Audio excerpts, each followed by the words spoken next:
சமீப காலமாக நிறைய அறிவு வந்து சேர்ந்ததுனால ஒரு பெரிய சிக்கல் இருக்கு.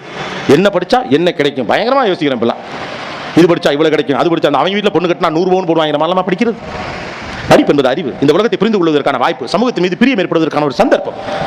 Education only makes some social renaissance and changes. கல்வியின் வழியாக இந்த சமூக மாற்றத்திற்கு இந்த பிள்ளைகள் என்ன செய்ய வேண்டும் என்று உங்களால் சொல்லிக் கொடுக்க முடியவில்லை என்றாலும் பரவாயில்லை. கல்வி என்பது ஒரு பொருளாக மாற்றாதீர்கள். அப்படிங்க தொடர்ந்து மாற்றுகிற போது உங்களுக்கு எதிராகவே பெரிய எதிர்விளைவுகளை ஏற்படுத்திட்டு போங்கிறதா வரலாறு. அப்ப நாம என்ன நினைக்கிறோம், இதை படிச்சா பணம் கிடைக்கும், இதை படிச்சா பணம் கிடைக்கும், இந்த படிப்பு நல்ல படிப்பு, அந்த படிப்பு கெட்ட படிப்பு. அது என்ன படிப்புல நல்ல படிப்பு கெட்ட படிப்பு? ஒரு கெட்ட படிப்பு இருந்தால் அரசாங்கம் அதை வச்சிருக்குமா? பள்ளிக்கூடம் நடத்துமா? கல்லூரி பாடமா வைக்குமா? சீசன் வைக்கிறோம். இப்போ மாம்பழ சீசன், கொய்யா சீசன், அது மாதிரி இப்போ மெக்கானிக்கல் சீசன், இப்போ ஐஏஎஸ் சீசன், இப்போ ஐபிஎஸ் சீசன்.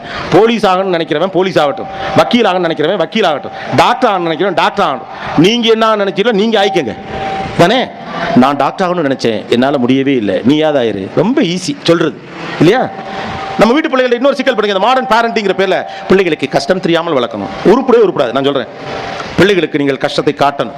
அப்பதான் அதோட வேல்யூ உங்களுக்கு தெரியும். உங்கள் வளர்ப்பு முறையில் இருக்கக்கூடிய சிக்கலை முதலில் உணருங்கள். கஷ்டம்னாவே என்ன, அந்த பிள்ளைக்கு நீங்க காட்டலைன்னா அந்த பிள்ளை அப்புறம் பொறுப்பு இல்லாம இருக்கான். எப்படி பொறுப்பா இருப்பான்? ஐ அம் கம்ஃபர்டபிள், நான் கேட்பது கிடைக்கிறது, கேட்பதற்கு முன்னாலேயே கிடைக்கிறது, சந்தோஷம், மகிழ்ச்சி, நல்லா இருங்க, ஆசம், அப்படி போக வேண்டியது. அப்புறம் நீங்க என்ன நினைக்கிறீங்க, பிள்ளை பொறுப்பு இல்லாம இருக்கு, எப்படி பொறுப்பா இருப்பான்? இப்படித்தான் இந்த பணம் வருகிறது என்று தெரியாத ஒரு பிள்ளை எப்படி பொறுப்பாக இருக்க முடியும்? இவ்வளவு சிரமத்திற்கு நடுவில் தான் நான் படிக்கிறேன் என்று உணரக்கூடிய ஒரு பிள்ளை கட்டாயமாக சரியா இருக்கும். ஆனா நாம நினைக்கிறோம், நம்ம பிள்ளை மனம் வருந்தக்கூடாது, கஷ்டப்பட மனம் வருந்தட்டும்.